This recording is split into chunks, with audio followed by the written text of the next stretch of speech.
les yeux et les oreilles de la photographie contemporaine.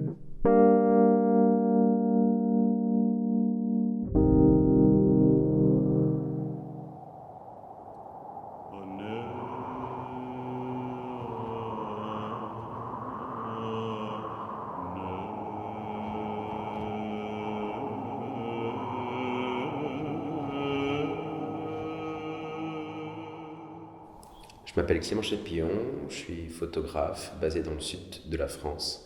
J'ai aussi encore un atelier à Paris et ça fait à peu près une dizaine d'années que je travaille vraiment comme photographe à plein temps. J'ai une histoire un petit peu décousue dans le sens où j'ai toujours fait de la photographie, mais j'en ai pas tout de suite fait mon métier. J'ai travaillé une dizaine d'années dans différents, on va dire dans le secteur de la communication, dans différentes agences. Mais dès mon adolescence, en fait, j'ai commencé à photographier et ça m'a suivi tout le long. C'était évidemment au début un hobby. C'est difficile même de s'imaginer je m'imaginais même pas pouvoir devenir photographe un jour, en tout cas d'en faire son métier. Mais c'est quelque chose qui m'a toujours suivi. J'ai photographié ma vie, mes voyages, un peu mon quotidien. Enfin, j'ai photographié un peu tout, toujours. Donc c'est quelque chose qui a été très important pour moi. Et même dans mon travail, en fait, je me suis très rapidement... donc je travaillais, je faisais des productions audiovisuelles, des productions photographiques, mais on va dire pour des agences de communication.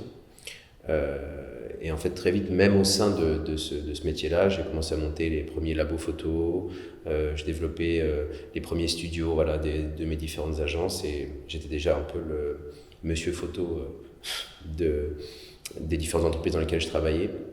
J'ai fait un tour du monde en 2011, et depuis que j'ai fait ce tour du monde-là, j'ai fait que de voyager, de photographier. C'était resté dans ma tête que je pouvais plus en fait travailler vraiment comme avant. Ça m'a fait un espèce de déclic. Et j'ai pas réussi à enlever ça de ma tête, et je vivais avec ça. Et puis plein de gens m'ont pas mal soutenu, m'ont encouragé en me disant essaye, de toute manière, au pire tu rates, mais il vaut mieux vivre avec des remords qu'avec des regrets. C'était même pas un désir d'être photographe, c'est devenu un peu une nécessité parce que je vivais pour la photographie. C'est-à-dire que je passais mon temps dans les musées, dans les expos, dans les livres photos. Il y a un moment où on se rend compte, je sais pas, qu'on devient un peu absorbé par quelque chose et qu'il n'y a plus rien d'autre qui vit à côté. Enfin, on gravite en tout cas autour de ça. Et je sais pas, c'est des petites graines qui se mettent à vraiment à s'imprégner en nous. On vit avec ça assez longtemps, et puis il y a un moment... il y a une phrase de mon père à un moment qui m'avait dit j'ai pas envie de te dire un jour dans ma vie qu'est-ce que tu as fait de ton talent, donc lance-toi, essaye. Et ça m'avait vachement choqué en fait. Je m'étais dit tiens, presque je vais commencer à décevoir les gens aussi si je me lance pas, parce que je vivais déjà pour ça, je faisais que ça, je faisais que de parler de ça. Les gens se rendaient compte que ça m'accaparait, mais j'osais pas me lancer. Parce que c'est vrai que c'est un saut un peu dans le vide, c'est un peu un vertige. Et moi, il y a un moment, un jour précis, c'était un dimanche, j'étais dans mon bain, je me souviens toujours. Et j'avais déjà décidé de quitter mon entreprise, donc j'avais fait une rupture conventionnelle. Mais je n'osais pas vraiment me lancer à titre vraiment personnel dans la photo, donc je trouvais un peu des excuses en me disant bon, je vais lancer une plateforme photo qui va permettre de valoriser les photographes et tout ça. Et puis je me souviens toujours, c'était je sais pas, un jour précis, voilà, il pleuvait dehors, puis j'étais dans mon bain, puis je me suis dit mais en fait je me mens moi-même. En fait je veux pas valoriser d'autres photos, ce que j'ai envie c'est d'essayer moi. Et après je suis sorti de mon bain, j'ai dit ça y est, je me lance, j'ai pris mon billet pour Israël-Palestine, et 2 mois plus tard j'étais là-bas et je commençais le projet. Et donc j'ai réalisé un travail qui a duré à peu près 2 ans sur le lien à la terre entre les Israéliens et les Palestiniens. J'ai commencé ce premier travail parce que j'ai 2 amis à moi qui sont partis vivre là-bas sur cette terre, et ça m'a beaucoup interrogé. Et j'ai décidé de me lancer, donc j'ai entre guillemets créé un peu construit à la fois un peu mon cursus photographique, mon expérience photographique. Je me suis construit avec cette série, c'est-à-dire en expérimentant ce que c'est qu'un premier travail photographique. Donc je présentais en même temps dans les lectures de portfolio et autres ce que j'étais en train de réaliser. Puis en même temps, je vivais pour la photographie. J'ai fait aussi je suis allé à l'école des Gobelins, donc j'ai repris aussi après 10 ans où je travaillais, j'ai repris un peu, je suis reparti sur les bancs de l'école, ça a duré 5 mois. Et voilà, je me suis complètement réinventé donc en 2016. Le projet au bout de 2 ans, j'en ai fait un livre, plusieurs expositions, j'ai eu le prix Leica, enfin en gros le projet a bien marché, et donc du coup m'a encouragé à continuer. Et à partir de là, j'ai vécu plus que pour la photographie.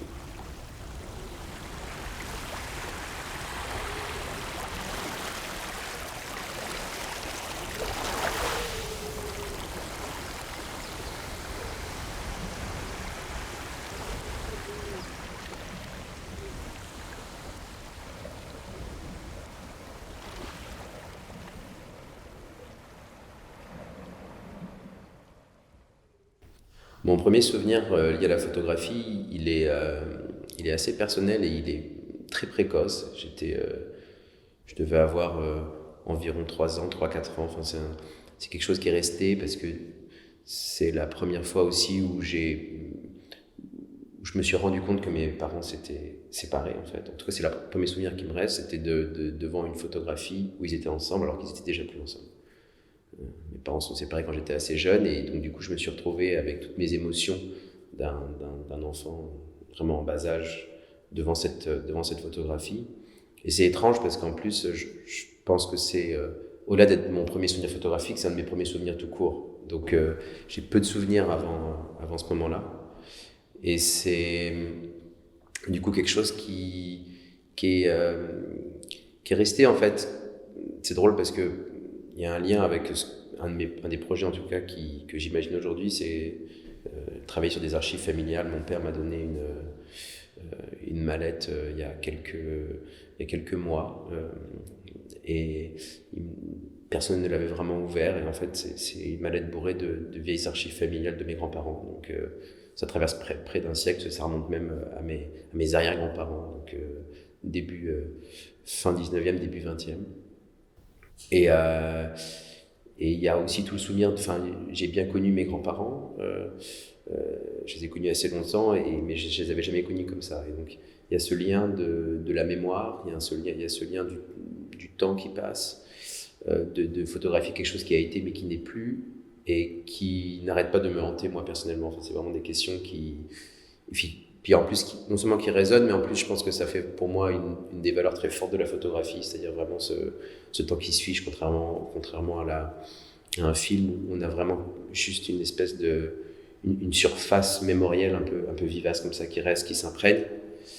Et donc voilà, et donc du coup c'est des archives sur lesquelles maintenant j'ai envie de travailler, et en plus de mettre en cohérence avec les temps présents et presque les temps futurs, parce que donc j'ai 2 enfants en bas âge et je suis en train aussi de les photographier dans un territoire qui est plus un territoire du Périgord, qui est un endroit aussi où j'ai grandi.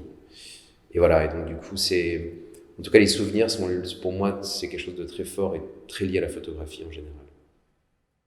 Enfin, j'aime à dire en tout cas que j'aime bien creuser le lien entre les hommes et leur territoire. C'est quelque chose qui est un peu constant dans mon parcours. Moi-même essayant de comprendre comment en fait on est influencé tout simplement par nos paysages. Il y a une phrase de Laurence Durel que j'aime beaucoup qui dit nous sommes les enfants de notre paysage. Et en fait j'ai moi-même besoin des paysages, ça me répare, ça me permet je sais pas, d'accepter la vie, la mort, le monde dans lequel je suis. Enfin, j'ai quelque chose qui moi m'attire vers le territoire, et j'ai l'impression que finalement notre identité est énormément façonnée par l'environnement dans lequel on vit. C'est d'ailleurs une des raisons qui m'a amené à vivre un petit peu au milieu de nulle part, dans ce petit village de 1000 habitants, mais qui est dans un environnement absolument...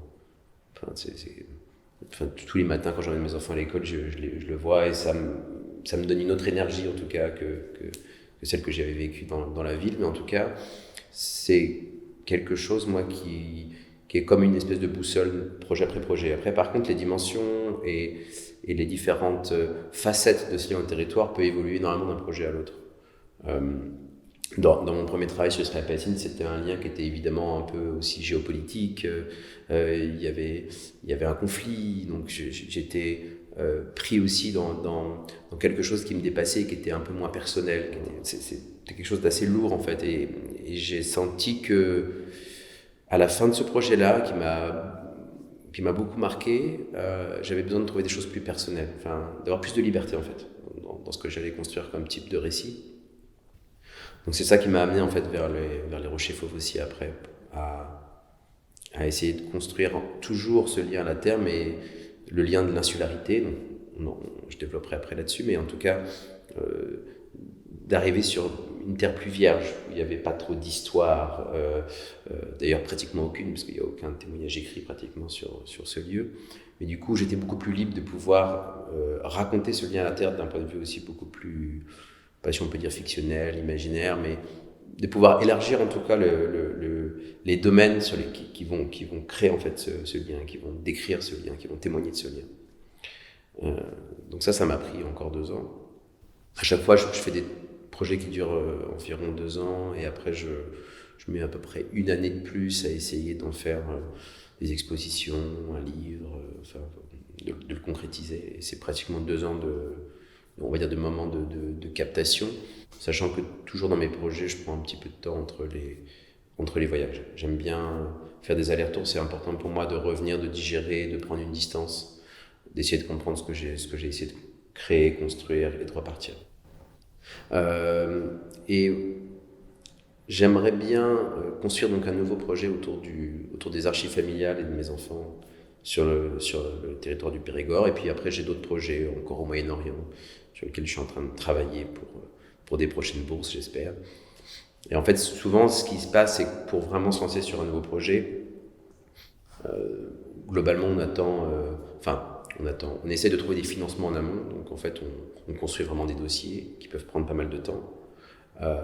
Et après, en fait, on se lance quand il y a une forme de financement, en tout cas, qui nous permet de travailler assez longtemps. Comme mes projets durent longtemps après derrière, c'est difficile pour moi de me lancer sur un projet comme ça en claquant des doigts, parce que je sais que ça peut me prendre 1 an, 2 ans, 3 ans, et que derrière, il faut que ça corresponde à une réalité économique aussi.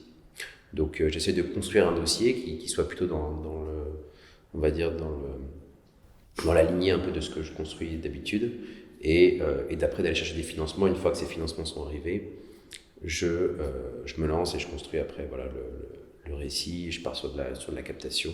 Mais c'est vrai que c'est des temps longs à la fois de prise de vue, de création du récit, mais aussi en amont, de créer un dossier, d'aller le présenter, d'aller récupérer des bourses. Donc en gros, ce qui se passe, c'est qu'on a pas mal un peu de projets dans le pipe, quoi, qui attendent d'être déclenchés par une rencontre ou par quelqu'un qui va avoir un coup de cœur, par des dossiers, des festivals, des bourses, peu importe, des résidences. Ce qui a déclenché par exemple le projet pour les Rochers Fauves, ça a été le fait que je sois lauréat à la Fondation des Treilles, qui m'a donné non seulement déjà une assise financière, mais aussi un accompagnement sur tout ce projet. Et qui motive énormément, quoi. Après, on sait que là, j'avais 1 an pour leur donner des tirages, qu'ils doivent rentrer dans leur collection. Donc, d'un seul coup, on se met vraiment dans une dynamique. Et je pense qu'on a besoin à un moment aussi, là, d'avoir une sorte de partenaire pour vraiment se lancer.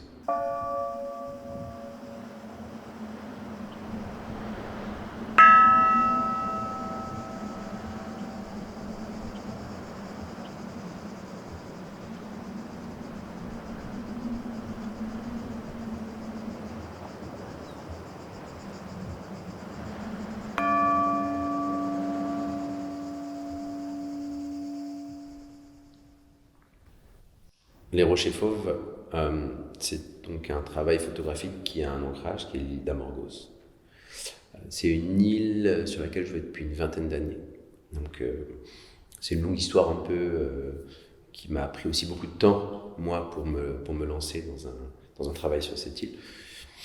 J'ai découvert cette île un peu au gré un peu des pérégrinations pré-estivales ou post-estivales, où j'ai commencé à vers 16-17 ans à partir sur les îles grecques, suite un peu au récit que mon père faisait, qui est un grand helléniste devant l'Éternel et qui a toujours été en Grèce, toujours sur les îles, et qui venait me raconter plein de choses. Donc quand j'ai eu, je pense 16 ou 17 ans, j'ai commencé mes premiers voyages moi aussi. Donc j'y allais un peu, je faisais comme une espèce de pèlerinage annuel.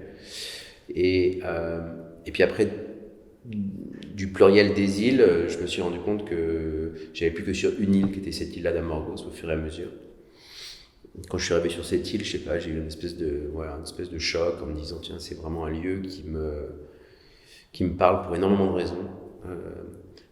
Et, et j'ai besoin d'y retourner, j'ai besoin d'y penser, j'ai besoin d'y passer du temps, de me lier d'amitié avec des gens. C'est difficile d'expliquer, c'est vraiment des intuitions qui ressortent, on se dit tiens, il y a quelque chose là-bas que je ressens beaucoup plus fort qu'ailleurs, de façon plus intense, quoi. La relation avec les gens, la relation avec le paysage, avec le territoire, même les émotions avec les falaises, la minéralité, je sais pas, tout était un peu décuplé. Et puis au fur et à mesure, je me suis dit, bon, il y a quelque chose qui m'attire un peu trop quand même, là, ça devient un peu trop, je deviens un peu trop monomaniaque de cette île, il faut que j'en fasse quelque chose, c'est dommage que j'en fasse qu'un pèlerinage annuel. Et je me suis dit, ça peut être intéressant quand même d'essayer de travailler sur ce sujet-là, parce que les gens le vivent souvent un peu comme ça, comme une semaine dans l'année, où ils se sentent un peu déconnectés. Mais les gens qui vivent là à l'année, c'est différent. Parce que c'est pas que des choses positives, c'est aussi beaucoup de choses négatives, c'est beaucoup de choses très dures à vivre quand on vit loin de tout. Et puis au fur et à mesure de mes rencontres, en plus j'avais rencontré pas mal de Français, c'est une île où beaucoup de Français sont venus s'installer. Il y a eu quelques scènes du film mythique pour le Français, Le Grand Bleu, qui sont passées sur l'île avec ce monastère qui est la scène d'entrée du film et tout ça, qui a attiré en fait plein de Français qui sont arrivés en disant c'est le paradis, c'est l'endroit où on doit vivre. Sauf qu'au bout de 15 ans, c'est plus pareil. Quand on passe quelques hivers, c'est plus pareil.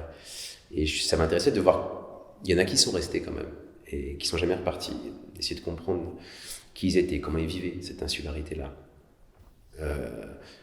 Et donc du coup, j'ai décidé de proposer ce projet à la Fondation d'Étreilles, qui eux-mêmes travaillent sur l'identité méditerranéenne, en leur disant, là, il y a quelque chose qui est vraiment le cœur de l'identité méditerranéenne, c'est cette espèce de Méditerranée des origines.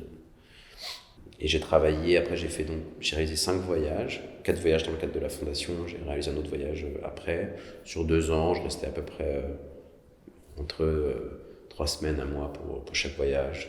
Sachant que je connaissais déjà bien en plus le terrain, parce que ça faisait une vingtaine d'années que j'y allais. Donc j'avais ces liens avec les gens, j'avais une bonne connaissance, on va dire, topographique des lieux, parce que j'avais un peu vadrouillé partout. Et là, je me suis dit, tiens, toutes les photos que j'ai faites jusqu'à maintenant, je les mets de côté. Et je voulais me dire justement, tiens, il faut que j'arrive à photographier ce territoire, mais après cette espèce d'instant de magie qu'on découvre quelque chose de nouveau.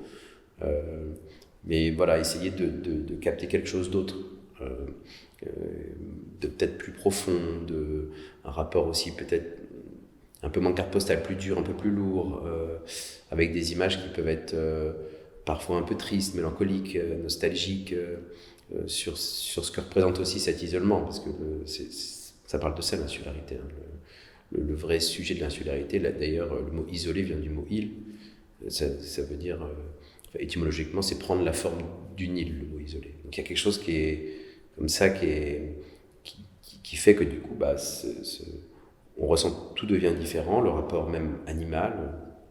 On se met à parler avec des animaux quand on marche seul pendant des longues durées. Il y a quelque chose aussi de spécial sur cette île, c'est qu'elle est très peu peuplée. C'est l'île la plus pauvre de toute la Grèce. Et en fait, il y a quelque chose qui est resté un peu intact là-bas. Et il y a les traditions qui sont restées les mêmes.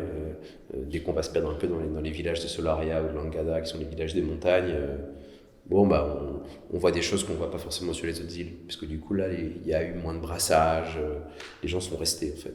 Et donc du coup je me suis dit voilà, s'il y a un endroit où on peut creuser l'insularité, c'est vraiment cette île-là. Et voilà, donc du coup j'ai réalisé presque un travail de 2 ans, qui m'a aussi beaucoup pris en termes de bibliographie. Je me suis mis à lire un peu toute la littérature insulaire possible qui existe. Donc au sens large, comment les écrivains arrivent à traduire eux l'insularité avec des mots, qu'est-ce qu'ils ont réussi à transmettre avec ça. Donc évidemment voilà, la carrière, enfin toute la poésie grecque qui m'a moi, je me nourris beaucoup de poésie. C'est quelque chose qui est important pour moi dans mon travail. Pour moi, c'est très proche, c'est ce qu'il y a de plus proche à la photographie. C'est parce que voilà, on a ce rapport aussi au silence, on a ce rapport à quelque chose qui d'un seul coup nous souffle en fait. Et donc du coup, ça m'a beaucoup alimenté pour travailler sur ce sujet, et j'en suis arrivé à découvrir un travail qui a été, enfin un livre qui a été écrit par Gaston Deschamps, qui s'appelle La Grèce d'aujourd'hui, et dans lequel il mentionne les rochers fauves qui ont donné le nom de cette série, sur lequel je joue, en tout cas que j'efface en partie un peu comme un palimpseste dans ce travail-là, sur une des pages pour faire des échos à mes photos. Voilà. Et donc du coup, il y a tout un long travail aussi que j'ai d'ailleurs réalisé en partie à la Fondation d'Étreilles, puisqu'ils avaient une bibliothèque incroyable sur la Méditerranée, donc beaucoup aussi sur les îles. Et en fait, c'est vrai que ça me permet, moi, beaucoup d'avancer dans mon travail photographique. Après, le travail photographique, il marche beaucoup par intuition, mais j'ai besoin, par contre, de me donner un socle un peu poétique, littéraire, aussi historique. C'est vraiment de comprendre le sujet, de comprendre ce que je vais voir, d'essayer de lui donner un sens dans l'histoire un peu de l'humanité.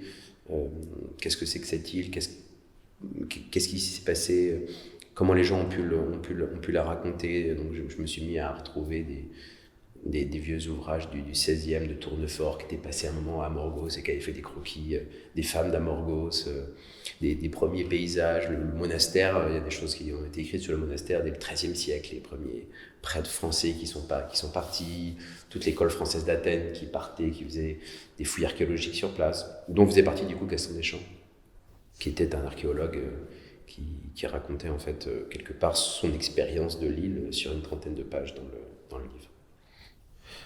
Donc voilà, donc, toutes ces choses-là se mélangent et après se crée en fait un récit qui s'appelle aujourd'hui Les Rochers Fauves.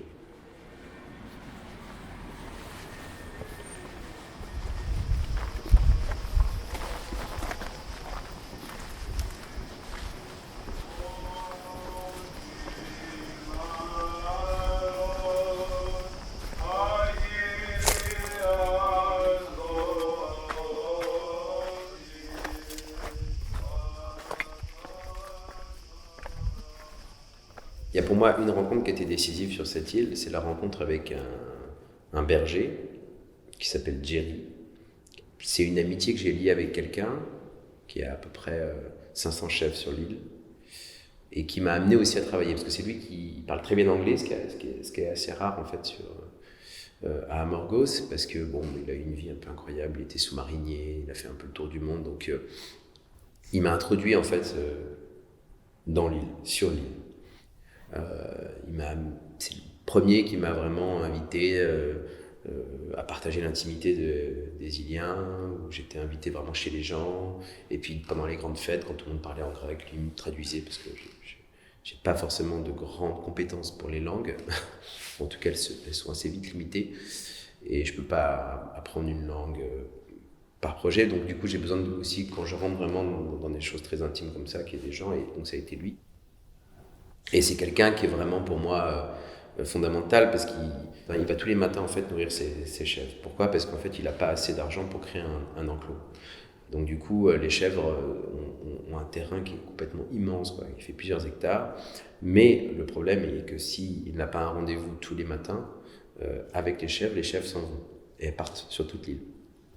C'est vraiment un truc un peu, c'est presque un peu la mythologie, mais sur le quotidien de l'île aujourd'hui, une mythologie contemporaine. Et je le vois un peu comme Sisyphe qui tous les matins part. Donc je l'ai suivi pendant tellement de matins comme ça, donc il part avec un gros sac de graines et de blé pour nourrir en fait ses chèvres. Et puis voilà, il arrive et toutes les chèvres arrivent, et puis il y a quelque chose d'un peu magique parce qu'il les appelle par leur nom, ils leur ont donné des noms de la mythologie, les chèvres répondent, enfin il se passe des trucs assez fous. Elles viennent, je sais pas, il y a une relation presque moi que j'aurais pu qualifier d'amicale, quoi, d'humain à humain, quoi. Il y a plein de gens qui vivent avec beaucoup plus d'animaux que d'humains autour d'eux, et du coup il y a des relations qui se créent beaucoup plus fortes, il y a un rapport animal très fort. Et donc du coup cette personne là, je l'ai suivie pendant je sais pas, pendant 5 ans, 6 ans, tous les matins, quand j'étais sur l'île, quand j'étais sur place, je me réveillais le matin, parfois j'étais avec d'autres gens qui me disaient mais t'es fou, tu pars pas à 5 heures du matin. Et puis, je l'ai beaucoup photographié. Quand j'ai commencé le projet, évidemment, je l'ai photographié aussi. Et j'arrivais pas à faire la photo que je voulais, la photo je sais pas, qui arrivait d'un seul coup à donner corps à un personnage plus qu'à une personne, quoi. C'est-à-dire à lui donner une place dans le récit. Et pour moi, lui, il devait raconter ce lien avec ce lien animal, quoi, cette espèce d'animalité dingue qui peut y avoir sur cette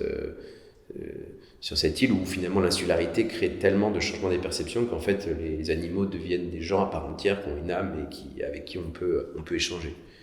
Ce que lui faisait. Et donc du coup, j'ai attendu vraiment à un moment, j'ai eu ce truc parce que à force de le suivre, de temps en temps, il prend ses chèvres comme ça dans les bras, il les embrasse, il leur parle,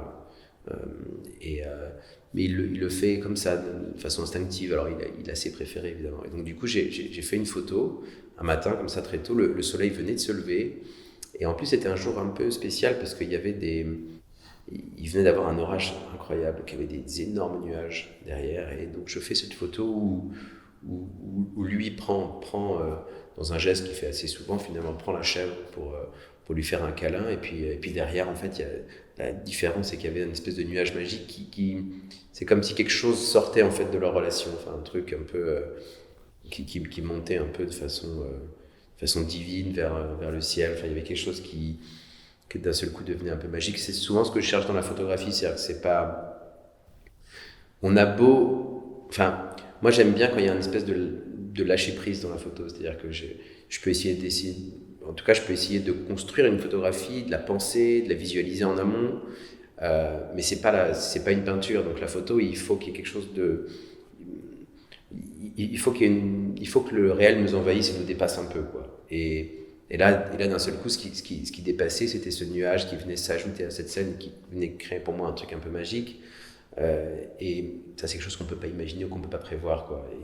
Et donc, j'essaie toujours en tout cas dans ma photographie, d'avoir à la fois quelque chose de construit, de composé, où j'essaie de penser, de donner une place à un personnage, et puis à la fois que le réel déborde quand même par-dessus. C'est-à-dire, il y a des choses que je peux pas prévoir. Il y a une autre photo qui est intéressante comme ça, parce que ça montre aussi, c'est des relations assez longues que j'ai tissées avec les gens, une espèce d'intimité. C'est une femme qui s'appelle Plito. Et en fait, elle avait toujours eu des cheveux incroyables. Ça faisait pareil, très longtemps que je la connaissais. Et des cheveux avec des couleurs un peu pourpre, rouge presque, presque un peu fauve comme ça. Enfin, tout le monde la connaissait comme ça, quoi. Un personnage aussi. Et puis je me suis dit, tiens, j'ai envie de capter chez elle quelque chose qui montre cette espèce de dualité, parce que j'ai remarqué que les jeunes sur l'île, en fait, ils étaient à la fois amoureux de leur île complètement. C'était là où ils avaient tout leur père, c'est là où elle a grandi, elle a tous ses amis, il y a vraiment une communauté très forte, des jeunes insulaires.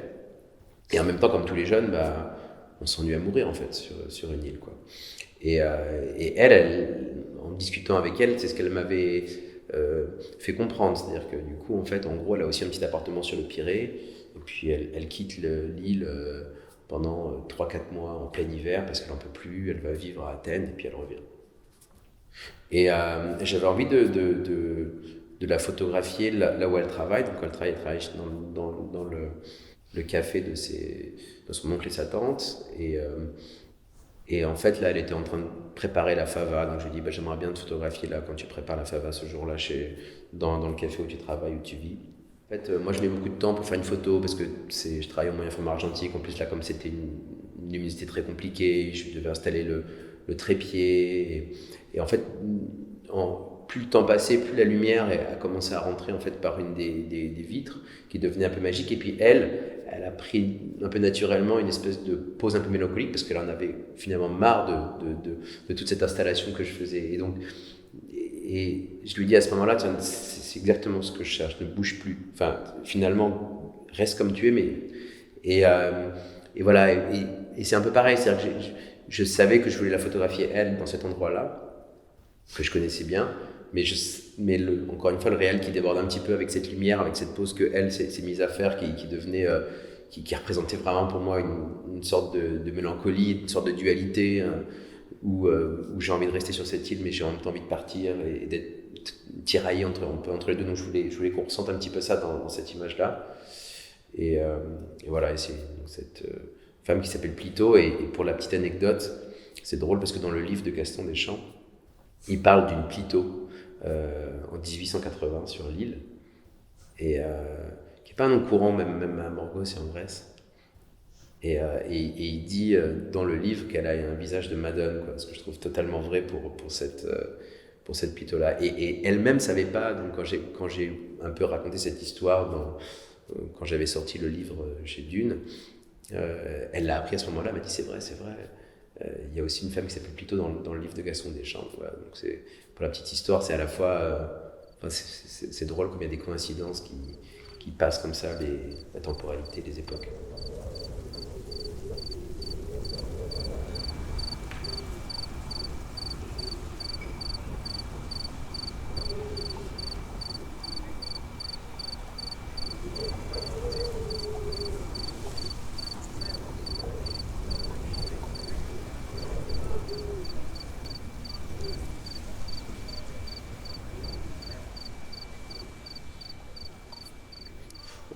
Donc moi j'ai un process qui est très lent, que je revendique d'ailleurs comme étant lent.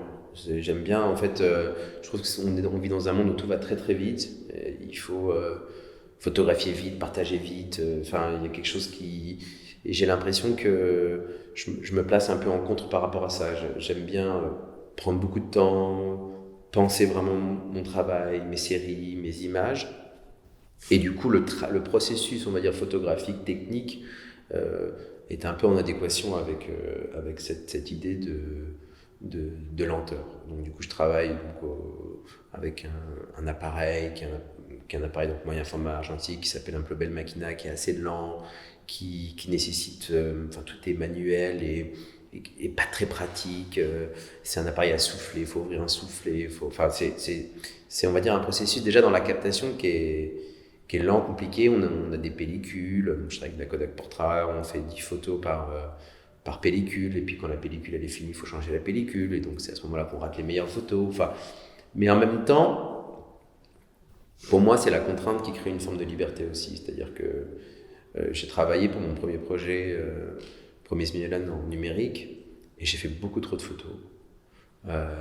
Je me suis dit à la fin de ce travail-là, au-delà de la matière photographique qui pour moi n'est pas du tout la même que la matière argentique et qui était la limite pour moi de ce premier travail-là, c'est que j'avais envie d'aller faire quelque chose d'un petit peu différent, de plus organique en fait dans la photographie.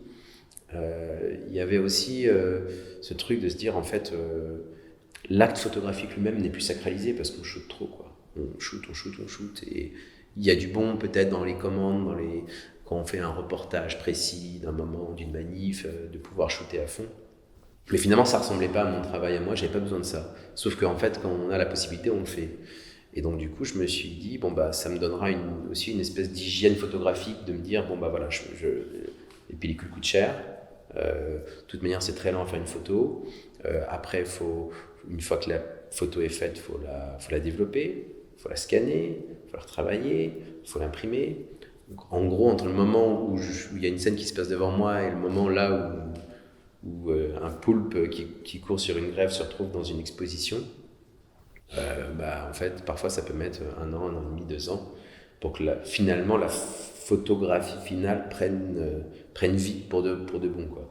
Donc il y a une première vie, on va dire, qui se passe quand on découvre le scan, donc quand on scanne le négatif, il y a quelque chose qui est magique parce que pour la première fois on découvre la photo, on l'a oublié, ça c'est vachement important aussi. C'est-à-dire que d'ailleurs c'est très déroutant pour les gens que je photographie aujourd'hui dans mes commandes, ils ont plus l'habitude, quoi. Je photographie les gens puis ils me disent est-ce que je peux voir? Non. Et en fait c'est très bien parce que du coup même les gens que je photographie, même lors de mes commandes, je leur dis évidemment je vous donnerai votre photo, ça sera dans plusieurs mois.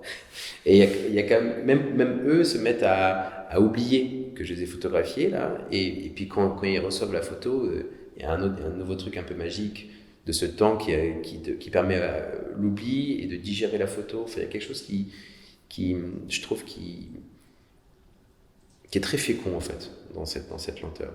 Mais aussi d'avoir presque une deuxième magie. Il y a la magie du moment où on photographie, parce que on attend qu'il se passe quelque chose un peu de magique pour appuyer sur le déclencheur, surtout quand la pellicule coûte aussi cher.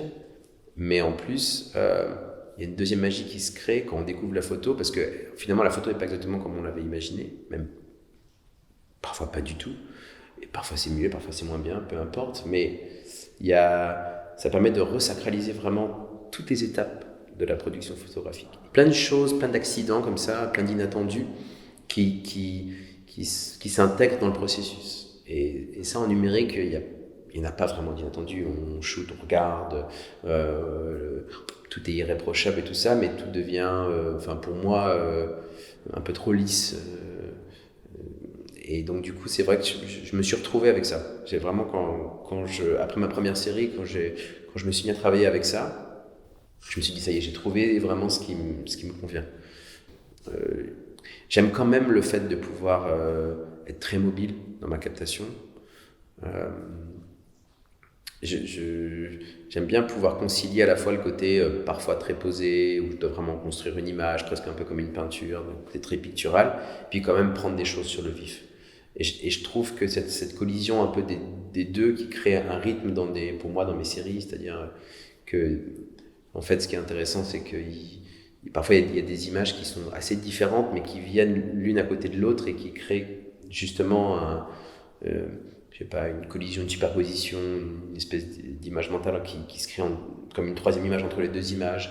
Et ça c'est possible parce que justement j'arrive à la fois du coup un peu à capter des choses comme des paysages ou des portraits plus posés, et puis des choses vraiment qui sont prises quand quelqu'un met les mains dans un poisson, ou quand il y a une scène qui se passe un peu magique comme ça, un homme dans un arbre. Voilà. Je peux vraiment construire les deux, et ça je pense que j'ai envie de le conserver. En tout cas, c'est aujourd'hui la façon dont je travaille me permet de pouvoir un peu concilier les deux mondes.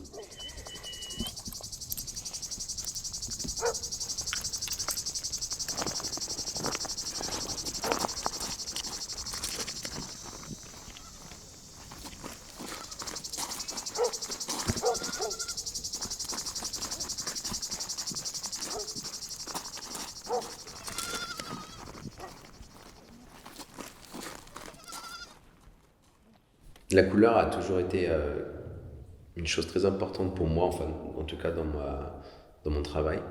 Parfois, c'est elle qui m'attire en fait pour prendre une photo. J'ai toujours recherché quelque chose de très pictural. La peinture m'a toujours fasciné. Je pense que je serais incapable de peindre, à part quelques pierres. Mais je veux retrouver en fait cet aspect-là dans la photographie. C'est pour ça que j'arrive pas à... Pourtant j'essaye parfois de faire du noir et blanc.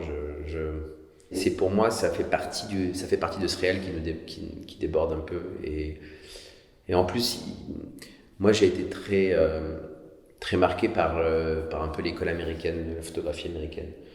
Les Stephen Shore, les Gregory Alpert.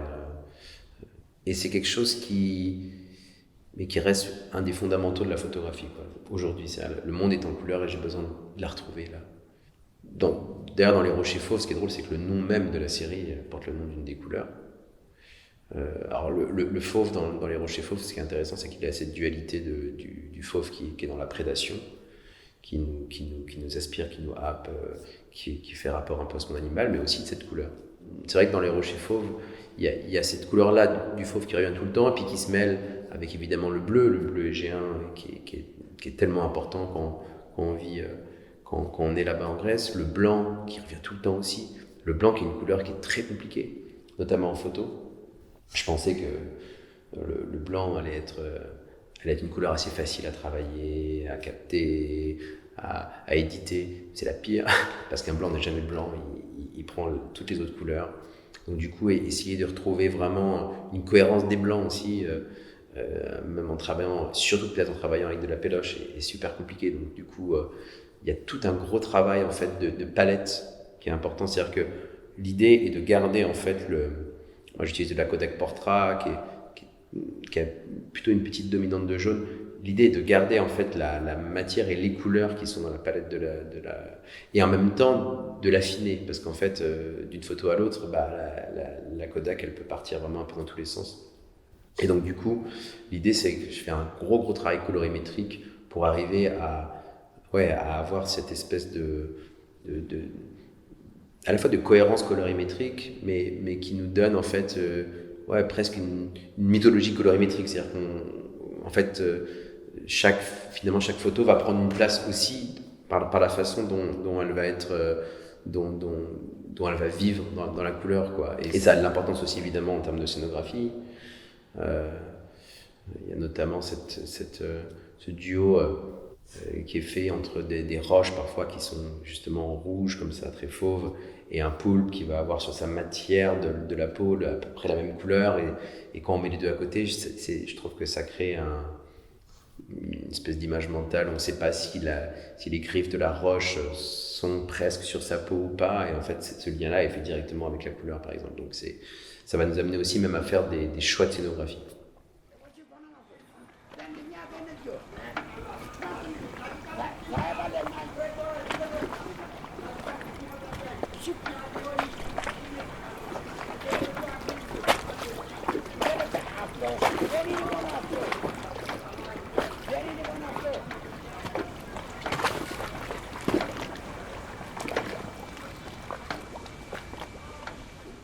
Le rapport à l'insularité, pour moi, il se fait beaucoup aussi dans le rapport à la solitude. En fait, on se sent très seul sur une île, en fait. Et c'était Jean Grenier qui disait une île, un homme seul, des îles, des hommes seuls. Comme si d'un seul coup, même si on est plusieurs sur une île, on est quand même seul. Enfin, l'isolement crée une solitude. Et en fait, je l'ai beaucoup expérimenté, moi, dans notamment ce travail-là. Beaucoup de moments, notamment en hiver sur l'île, je croisais vraiment personne de la journée. Je partais le matin de ma chambre et je partais vraiment marcher toute la journée. Et parfois, je ne croisais personne à part quelques chèvres jusqu'au soir, jusqu'au moment où je rentrais. En fait, c'est ça qui fait qu'à un moment, on part dans un imaginaire. En fait, c'est mes meilleurs souvenirs presque de l'île. Alors, j'ai des souvenirs magiques avec d'autres gens, mais ça fait vraiment partie de mes meilleurs souvenirs. C'est cette sensation d'isolement total, quoi. Parce qu'on a une mer qui crée cette discontinuité territoriale qui fait qu'on se sent loin de tout. On est sur un autre monde. Et puis en plus, qu'on n'a personne autour de nous à ce moment-là, alors là, on part dans des romans imaginaires, historiques, on voit des vieilles pierres partout, on s'imagine ce qui s'y est passé. C'est une histoire en plus. Amorgos, c'est une île où il y a une très grosse histoire de barbarie. C'est une île qui s'est fait piller plein de fois. Donc on se retrouve devant des villages entiers abandonnés. Et en fait, c'est là qu'on se met à vraiment partir dans un imaginaire, à vivre ça. Et en fait, c'est ça qui nous amène aussi, je pense, à avoir des intuitions photographiques, c'est Henri Miller qui disait, en fait, le voyage en Grèce est ponctué d'apparitions. Et en fait, je pense qu'il faut avoir ces apparitions pour arriver à créer quelque chose d'intéressant, finalement. Et pour moi, l'insularité, c'était ça que je voulais aussi capter. Il y a évidemment l'insularité d'un point de vue un peu plus documentaire, c'est-à-dire, c'est des gens qui vivent sur une île, qui sont un peu loin de tout. Voilà, ça, c'est l'insularité. Mais en fait, l'insularité, elle est aussi c'est l'espace mental de l'île qui est important, finalement. Et voilà, et j'essaie vraiment de la vivre positivement, cette solitude, ce qui n'est pas toujours évident, parce que parfois c'est lourd aussi, quand on se retrouve seul. J'ai eu des expériences un peu métaphysiques de l'île, où je me suis fait foudroyer par moments, plus ou moins par la foudre en marchant. Enfin voilà, il y a des trucs qui se passent, parce que évidemment on a l'impression qu'on communique en direct avec un espèce d'arrière-monde, ou en tout cas, au bout d'un moment, quand on est plongé vraiment là-dedans, on rentre, on a l'impression qu'on a voyagé et dans l'espace, mais aussi dans le temps, quoi. Enfin, il y a vraiment un truc très, très spécial sur cette mémoire de l'île. Et c'est important aussi, parce que ce qui est intéressant sur l'insularité, c'est que ça conserve en fait des traditions. Le temps se fiche beaucoup plus sur une île qu'ailleurs, puisqu'il y a beaucoup moins de rapport avec le lien avec le reste du monde. Et c'est ce qui est intéressant là. Et donc du coup, c'est aussi ce que j'ai essayé de capter, en tout cas de faire passer, c'est que finalement, il y a un temps de l'île qui est différent. Quand on est, enfin, c'est une île qui m'aide à accepter la mort quelque part, tu vois. C'est-à-dire que c'est un endroit où le temps a une autre matière, a une autre saveur. C'est un tout. Et d'ailleurs, les Grecs qui vivent sur l'île, j'ai remarqué, ils ont une espèce de fatalité sur le monde, de déterminisme qui a rien à voir avec les Grecs du continent, quoi. Le rapport à la mort est pas du tout le même, par exemple. Et ça, c'est quelque chose qui pour moi, est vraiment important aussi dans l'insularité. C'est ce rapport avec une vie différente et une perception de la vie différente.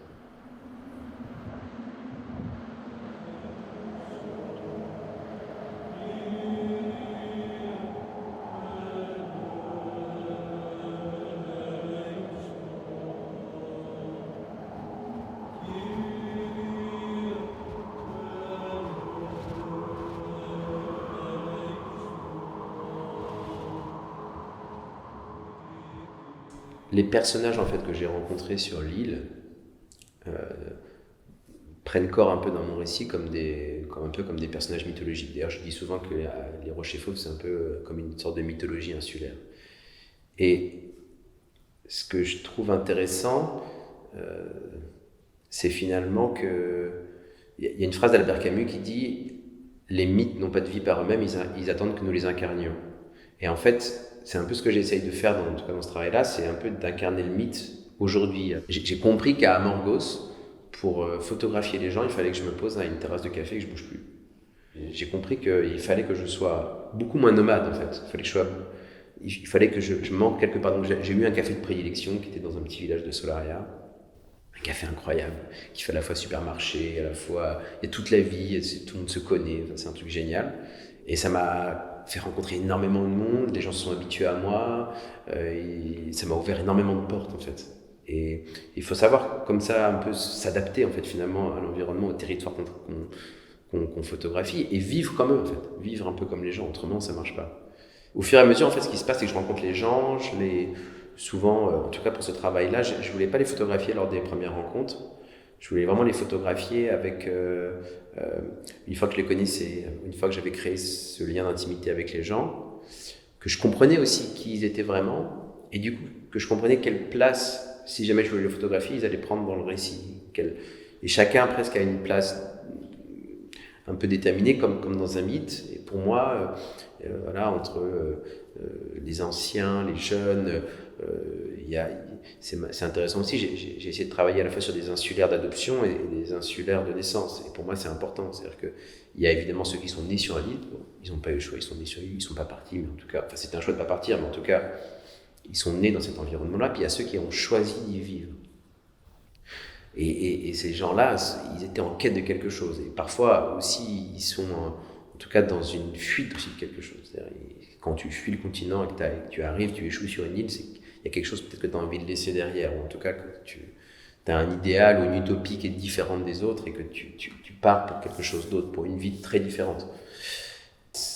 L'insularité et ce qui s'appelle l'illéité, c'est-à-dire le sentiment d'appartenance à une île, pour moi ne pouvait être possible que dans l'intimité des gens. Et l'île, elle est aussi très forte à l'intérieur, chez les gens. Ils mettent des portraits partout des gens parce qu'ils ont besoin de vivre avec eux quelque part. Donc en captant l'intérieur des gens, les murs, ce qui s'y passe, on capte aussi l'âme de l'île en fait, en tout cas l'espace mental de l'île que les gens se sont créés. Comme si le temps s'était installé sur les murs, quoi. Et donc du coup voilà, c'est vraiment une relation que j'essaye de construire et qui nécessite quand même beaucoup de temps et aussi beaucoup d'empathie. Alors moi j'ai de la chance de travailler sur des sujets où les gens, peut-être que je les choisis aussi comme ça, mais où les gens sont heureux que je vienne les voir. Il y a une hospitalité grecque qui est incroyable parce que tu fais l'effort en hiver de venir jusqu'à eux, alors tu fais partie de la communauté, tu es traité vraiment presque comme un frère, quoi. Parce qu'il n'y a aucun autre touriste qui vient au mois de décembre, personne. C'est vrai que je ne sais pas si c'est ce que je cherche, mais j'aime bien en tout cas trouver des territoires où les gens ont ce rapport-là avec l'étranger. Parce que du coup, tu as assez vite accès à des moments d'intimité, à à cette émotion qui fait que tu as envie de capter un peu ce qu'il y a derrière, quoi. Tu rentres en profondeur dans le territoire parce que tu fais partie un peu de cette grande communauté.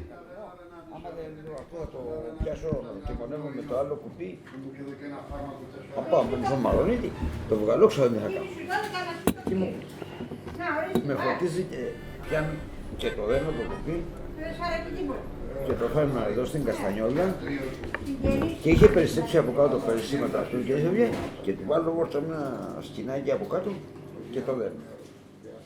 Το καθίζω στο κοπτικό. En fait, le problème d'un projet photographique, c'est qu'il peut ne jamais se terminer. Et c'est souvent, d'ailleurs, je pense, un défaut de... Enfin, c'est le défaut peut-être un peu de tous les photographes, dont je fais partie, hein, c'est de se dire, en fait, on peut continuer. Moi, je m'arrête concrètement quand je suis un peu épuisé par le projet. Mon dernier voyage, je suis passé un mois au mois de novembre 2020. Et ouais, c'était un voyage vachement dur pour moi, parce que j'étais loin, on est loin des siens, on est loin de sa famille, moi j'ai 2 enfants en bas âge, tout ça. Enfin, c'est un voyage qui a été dur, qui a été assez lourd, ou même pas des crises d'angoisse, mais à la fin, tu t'en peux plus, quoi. T'as envie on voit les bateaux qui viennent, ils viennent une fois tous les 2-3 jours, les ferries, puis ils repartent, on a envie de sauter dans un ferry pour repartir, pour retrouver les siens, quoi. Parce qu'il y a cette solitude, il y a cet isolement, il y a tout ça qui finalement, je me suis mis vraiment à faire partie de cette île, à la vivre, à la ressentir. Et puis au bout d'un moment, c'est vrai qu'il y a une fatigue qui se crée, parce que, pas par rapport au territoire, parce que j'ai qu'une envie, c'est d'y retourner. Ça fait 3 ans que je suis pas retourné sur l'île, et ça me ferait... Enfin, j'espère pouvoir y retourner là à l'été ou à l'automne prochain. Mais en tout cas, il y a quelque chose qui, dans le travail lui-même, où tu te dis, je sais pas, c'est des petits signes, des intuitions, où tu te dis, là, il faut que j'arrête. C'est fini, il faut que j'arrête. Et puis, je sais même pas vraiment si j'ai tout, parce que finalement, quand j'ai fait, à la fin, quand on fait un livre, on récupère plein de photos qu'on avait complètement oubliées, ou qu'on n'avait même pas imaginé pouvoir mettre, et tout ça. Donc, je pense que c'est pas lié forcément au corpus qu'on a, même si un petit peu quand même, mais c'est surtout à un état physique et mental, quoi. L'île, au bout d'un moment, je me suis senti complètement absorbé par l'île, et je me suis dit, là, il faut que j'arrête, parce que j'étais plus là-bas en tant que photographe, j'étais là-bas en tant que personne. C'était soit j'allais y vivre véritablement, soit fallait que je m'en aille à ce moment-là, quoi. La photographie, c'est des photos, mais c'est une expérience surtout, c'est une expérience vécue, quoi. Et moi, je marche beaucoup à l'intuition et à l'expérience. J'ai l'impression que l'expérience est aussi importante finalement que les photos, finalement, les photos, c'est uniquement le reflet d'une expérience vécue sur place. Et du coup, quand au bout d'un moment, mon expérience elle-même me fatigue, quand je me sens usé en fait par le sujet que je suis en train de faire et par le lieu, par le territoire, alors je m'arrête. C'est aussi simple que ça.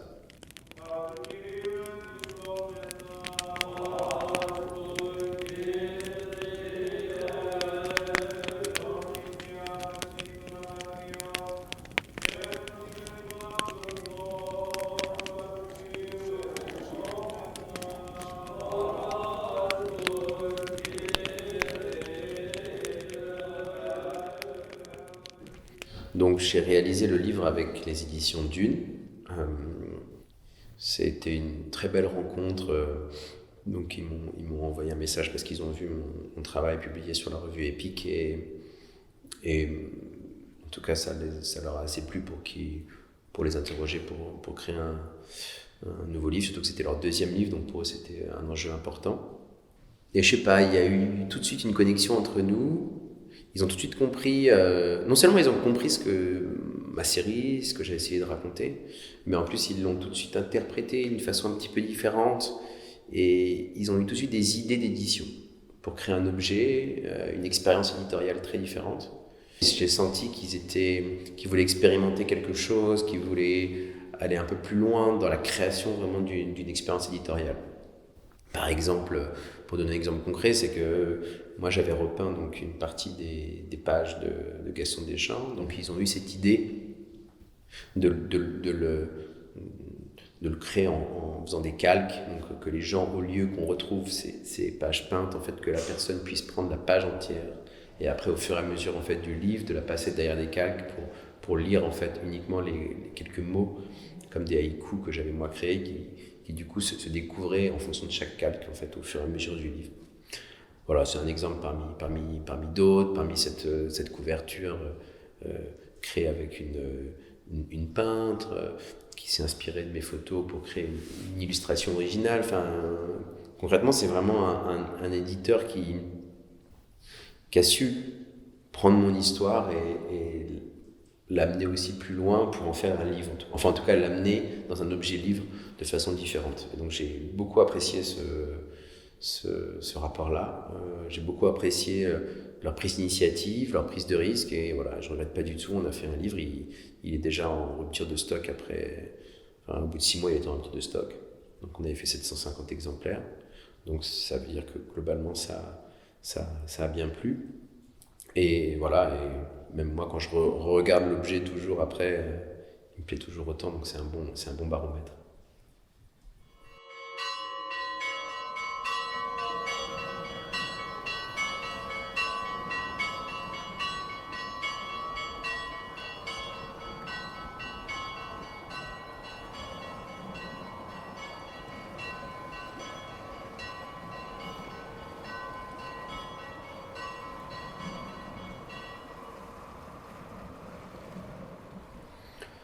En fait, ce qui est intéressant avec la photographie, c'est que c'est un prétexte pour aller rencontrer le monde et rencontrer les gens, en fait. Et je me suis rendu compte de ça, il y a pas... Enfin, plus je photographie, plus je me rends compte de ça. Je me le redis souvent, je me dis, tiens, mais je suis dans une situation, un lieu, un endroit, un moment que je pourrais jamais vivre si j'avais pas un appareil à la main et si je venais pas pour faire de la photo. Donc, en fait, ça permet vraiment de vivre vraiment des expériences qui... Enfin, on prendrait jamais le risque de le faire sans appareil photo. Par exemple, dans la rue, on n'irait jamais voir des gens pour leur parler si on n'avait pas un appareil photo à la main, si on n'avait pas quelque chose à leur demander, si on n'avait pas une histoire à créer et des personnages à essayer de finalement d'intégrer dans un récit global. Et d'un seul coup, voilà, ça nous permet quelque part de nous lier à la fois à des lieux et à des gens. Et je pense vraiment que c'est cette expérience-là, cette expérience vécue grâce à la photographie est vraiment un moteur, en fait. Pour moi, en tout cas, c'est vraiment un moteur qui me motive à continuer la photographie.